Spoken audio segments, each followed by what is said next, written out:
Scott just named your team. If we're back, it must be a huge boost for the squad. We've had a few questions over the past few weeks, haven't we, about Aoife coming back in. Look, she's a class player. We've all wanted to see her back on pitch. She's been desperate, just desperate to get back out there and give some of herself to the cause that we're undertaking. She's worked incredibly hard behind the scenes, and there's been incredible amount of support for her in getting her back to this point. So we're fully confident she's fit and ready. She's desperate to get on the pitch. Now it's just time to let her go. Sam, as a teammate, what does it mean to have her on the pitch? How does it change your game? Yeah, it's huge. Aoife's a powerful unit. We know that from the last few competitions and what she can bring to this team. I have to say, fair credit to her character. It just shows the work she's done over the last couple of months. I know what rehab can be like and a dark place that can be, and to have a time on it as well is really tough. But she's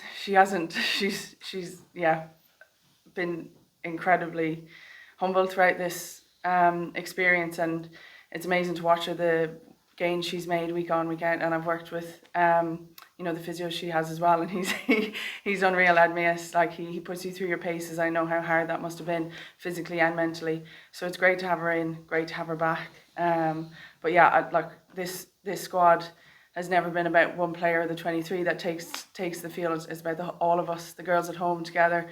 It's amazing to have Aoife in that squad and be back part of this unit together and have her firing for Sunday. Adele McMahon, Mrs. Ireland, Fiona Tudor back in, and also Stacey Flood. Maybe we'll talk about the calls around those three players. Yeah, Adele misses out through injury. Is the long and the short of it. We'll miss her leadership. We'll miss her ability to go and bang people in defence. Unfortunately, she's not quite recovered from last week's hit out against New Zealand. So what we have got is we've got some firepower. We've been growing the depth, bringing Fiona back in this week. She's completely fine now, recovered from unfortunately getting a bump week 2. Game 2, so she's back fully firing. It gives us line out options. It gives us carrying options. Stacey picked up a cut against New Zealand, so again, medical team have been on top of her, and she's fully fit and ready to go. And last week, I know maybe the coaches don't like this, the camera cutting to the coaching box during the match. You seemed agitated a couple of times. We all knew what New Zealand would bring, world champions, how strong they were. You were seeing some stuff that maybe was frustrating you, without, you don't have to give away details. How confident are you that the things you saw that you didn't want to see would be fixed for this Sunday? Do you know what? As coaches, we feel anything like the fans as well. We try and stay in a cool blue sort of mindset, but we were giving ourselves opportunities to get into scoring zones, and we weren't coming up with the scores that we had been in the previous 2 weeks. Now, New Zealand, a clearly different challenge to Japan and Spain. They defended physically and aggressively in the score zone. Now, what we've been able to go after this week is converting those opportunities into points. We've worked hard on it this week. We've got some strategies around it. So the games in games, like the scoreboard, I'm not sure. The score is what it is, but I'm not sure it sort of depicted an accurate picture of really some of the opportunities that we were able to create for ourselves. But it did depict the fact that we weren't able to get over the line. I thought we started excellently in both halves. We obviously made a little bit of a thing this World Cup around our starts, and we got that against New Zealand. Just didn't come up with the points when we had a 4v2 opportunity. So being able to work on that this week, and actually we've never been a group that gets too high or too low around the results particularly, and we've shown that we can come back. Over the last 2 years, we've had results that haven't, performances even that haven't gone our way, but being able to turn it around very, very quickly within a week. Do you think you need to show France stuff that they haven't seen before when you're in this tournament, or obviously you're so familiar with them from the Six Nations? Do you know what? Great question. As we go through a competition, and bear in mind we've been in now since the start of June. There's going to be bits to your game that we've not wanted opposition to see.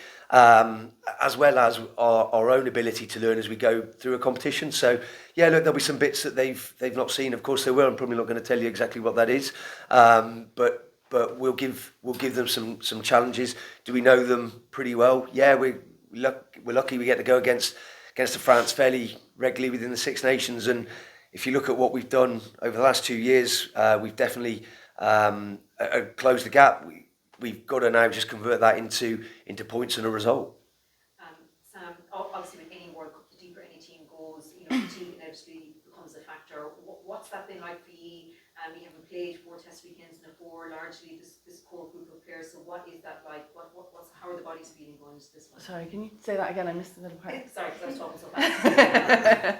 What's kind of, fatigue is usually a factor, around the stage. The deeper a team goes into a World Cup. How are you feeling, basically, is what I'm asking going into this? I think we've been really physically prepared for this. It's been an incredibly tough pre-season.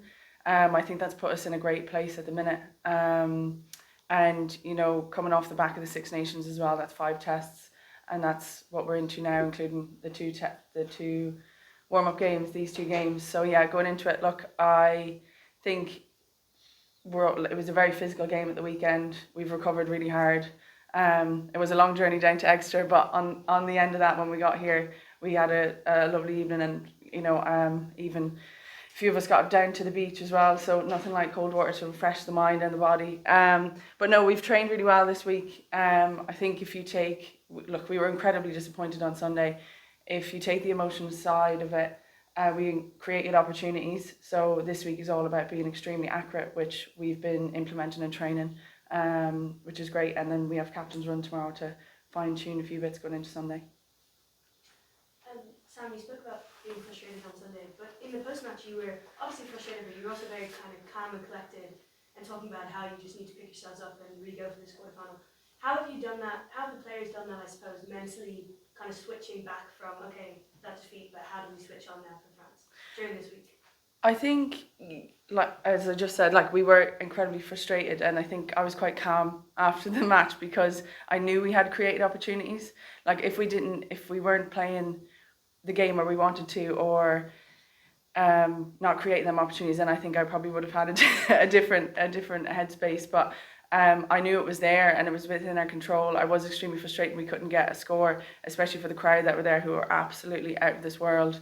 To see the Amex full of green like that, and to hear, I remember binding down for a scrum at one point, and I rarely ever am in tune with the crowd. I'm focused on, but I remember hearing the fields of Athenry, and I think that's a moment that'll stay with me for the rest of my life. So just having the support of the crowd and how great they were afterwards, after a defeat like that, I think that's what settled me as well, because I knew we had next week to go for, and if we could fine tune them opportunities we had, that this squad has full belief that we can win on Sunday. Yeah, gave me goosebumps as well. Yeah. Scott obviously faced France not too long ago. It was a pretty close game, especially in that second half. Maybe you can't tell me, but what small changes do you need to just get over that line this time? When we're going against the World Cup contenders, how we plotted it 2 years ago, we wanted to increase moments. So game on game, each time you get an opportunity to play against a team that's a regular visitor to World Cup semi-finals, and usually in the mix of the Six Nations.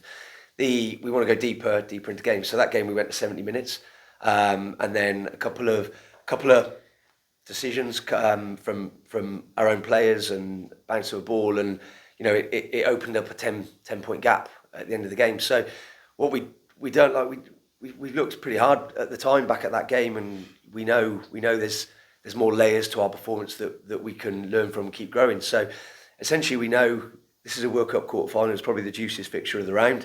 It's going to be a competitive game right till the end. Things we do early in the game are going to make a difference later in the game. And knockout rugby carries a slightly different feel to it anyway.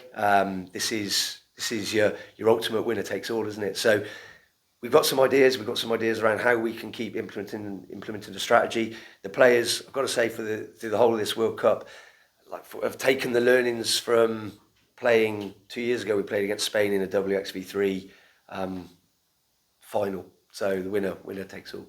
And if you look at in terms of performances and how the players go into these games and approach them, the confidence and the clarity that the players are able to bring to the pitch now is different level to what it was. So we believe we're in the right space. Obviously, all roads have led to this point for a good while now. We think the players are prepared, and if we feel prepared and we feel confident and have belief in what we're trying to do, we'll believe we'll take this game. We'll take this game to where we need it to be in that last 2 minutes, and we'll make a better job of seeing it out. And just lastly, was Aoife always earmarked to return in this game, or do you think had she been fit and ready last week, you would have? Or maybe you can't say again. No, there's plans, and if Aoife was kind of right on the cusp of being ready last week, and it lets you take a step back once everything is checked and ticked off. It lets you take a step back and say, well, what does Aoife need? What does the group need right now? So we've been able to get another good week of training into Aoife. She's moving well. Tactically, she was a pain in training, nicking ball. So she's exactly where she wants to be, and we believe this gives her the best opportunity to get her best game out there in a quarter final. Scott, your biggest game so far as Ireland head coach.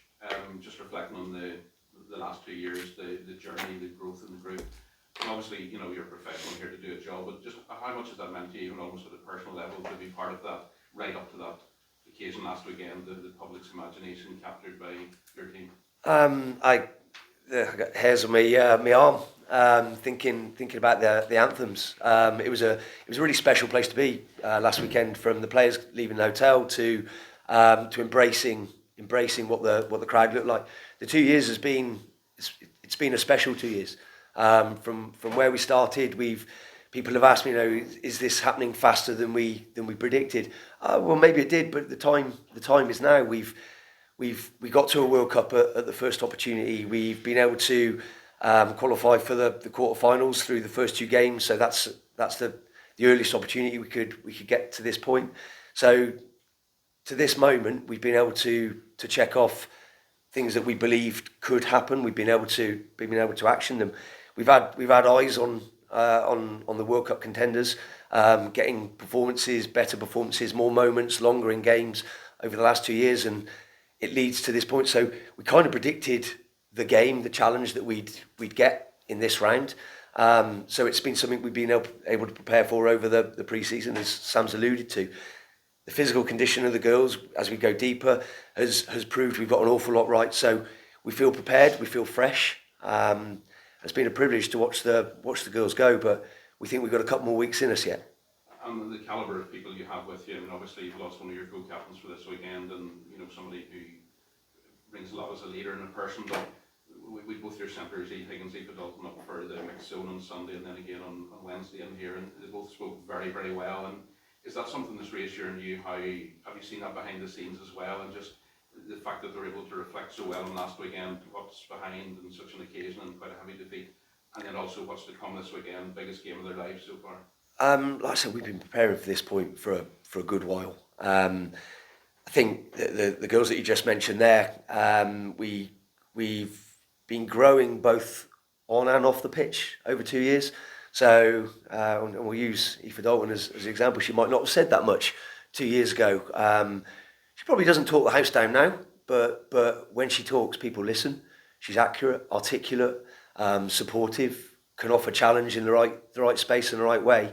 And she's become a bit of a mainstay for us, hasn't she, in these big games. So in terms of how we're going as a group, and Sam alluded to a bigger group than just the 32 here, the depth, the maturation of the players, they've been growing up in the space of doing it in the public eye, and they're acclimatising well. So people are kind of hitting the sweet spot really of where they will get to as people and players, and whether it's this competition or the competition in 4 years, we know we've got a group that's going to keep growing in that space.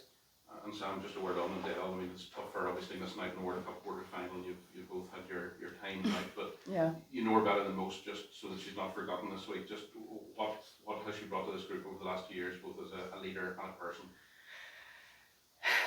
Tricky is probably one of the most phenomenal leaders I've ever got a chance to work with. Sorry.